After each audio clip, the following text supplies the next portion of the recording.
विश्व के कोने कोने में YouTube के माध्यम से हमसे गुरु मंत्र लेकर वैदिक परंपरा में आगे बढ़ने वाले मेरे प्रिय शिष्यों, सज्जन और सन्नारियों, चलिए आज हम आपको राजस्थान के हवेलियों के विषय में बताते हैं। राजस्थान मरु प्रदेश, वीरभूमि। यहाँ पर जो बनिया लोग थे, जो वणिक थे, जो श्रेष्ठी वर्ग था, उनके बच्चे योग्यता को प्राप्त करते हुए कलकत्ता ही जाते थे पहले। बम्बई तो बाद में खुला है। कलकत्ता पहुंचे अशोक कुमार जैन कलकत्ता पहुंचकर अपने माँ बाप से एक भी रुपया लिए बिना अपने बुआ के यहाँ पहुंचे और बुआ का कपड़े का काम था, कपड़े का काम सीखा और फिर अपना काम शुरू कर दिया। दिन दूना रात चौगुना अशोक जैन बढ़ने लगे। शादी हो गई, बच्चे हो गए, 2 बच्चे हो गए। अशोक जैन जी तो अकेले थे, लेकिन उनको 2 बच्चे हो गए। पिताजी गांव में रहते थे, लेकिन पिताजी को बहुत बड़ा रोग हो गया और अकाल मृत्यु हो गई। लेकिन अशोक जैन जी इतने पैसे के चक्कर में थे कि गए, पिताजी का कार्यक्रम किया, वापिस आ गए। लेकिन जो पैतृक संपत्ति थी, जो हवेली थी, जो जमीन थी, उसको छोड़कर चले आए।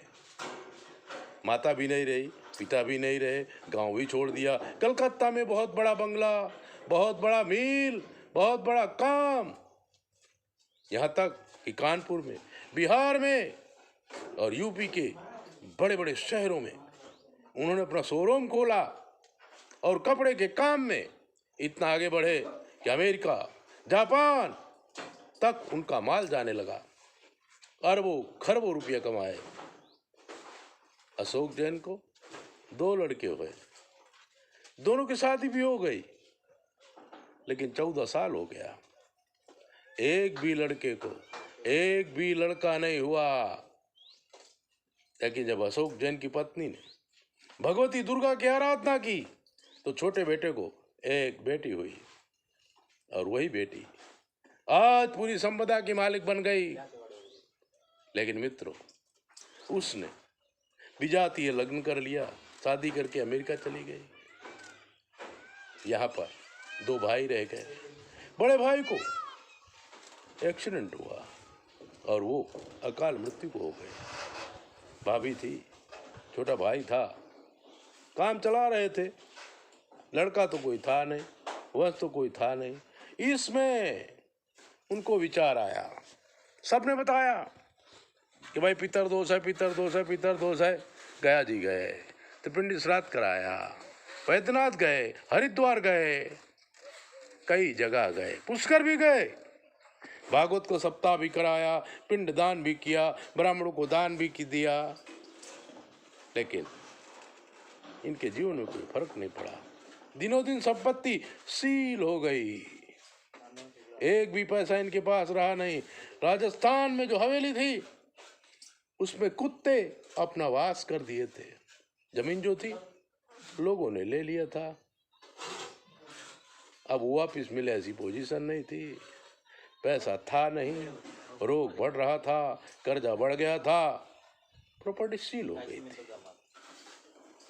इस दरमियान उन्होंने हमारा वीडियो सुना, उन्हें श्रद्धा हुई, उन्होंने पूछा वनस्पति तंत्र क्या है। मित्रों, आपको भी बता दें, पितर दोष में गया जी जाइए, पिंडदान करिए, भागवत करिए या पितरों के लिए कोई भी कार्य करिए, त्रिपिंडी श्राद्ध करो, पितरों को मिलाओ, रोज पानी दो, दान धर्म करो, मरे हुए आत्मा को थोड़ा सा शांति मिलती है।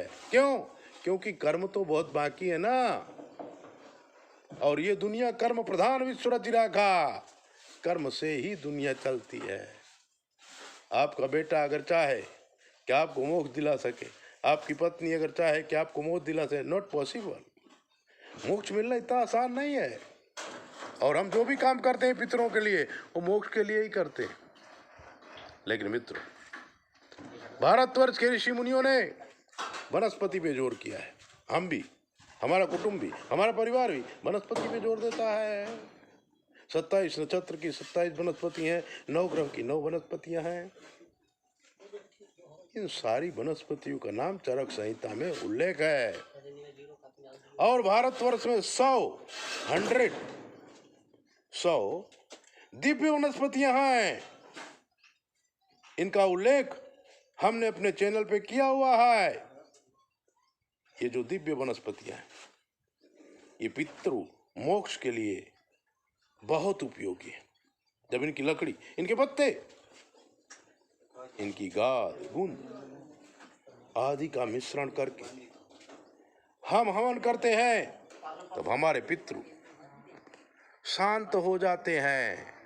और जिन्होंने जन्म ले लिया है, कोई हमारा बेटा बना है, कोई हमारा पोता बना है, कोई पोते का बेटा बना है, तो वो इस जीवन में, इहलोक में सुख शांति आबादी को प्राप्त करते हैं। वरना लोग बहुत दुखी होते हैं। पितरदोष में जीवन त्रासित हो जाता है। कैसे जिए, कैसे मरे, क्या करें, कुछ समझ में नहीं आता है। ऐसी दिव्य बातें जानने के लिए आप हमारे चैनल को सब्सक्राइब करो, लाइक करो। और अगर आपके जीवन में कोई प्रश्न है तो हमें पूछ सकते हैं। 9825200108 पर फ़ोन करें, हम आपको बताएंगे। लेकिन हमसे जब तक बात ना हो जाए, हमारे व्हाट्सएप में कोई प्रश्न मत करें, या हाय हेलो या गुड मॉर्निंग गुड नाइट कभी भी मत भेजो, हमें बहुत परेशानी होती है। जय भोले, अपना ध्यान रखो।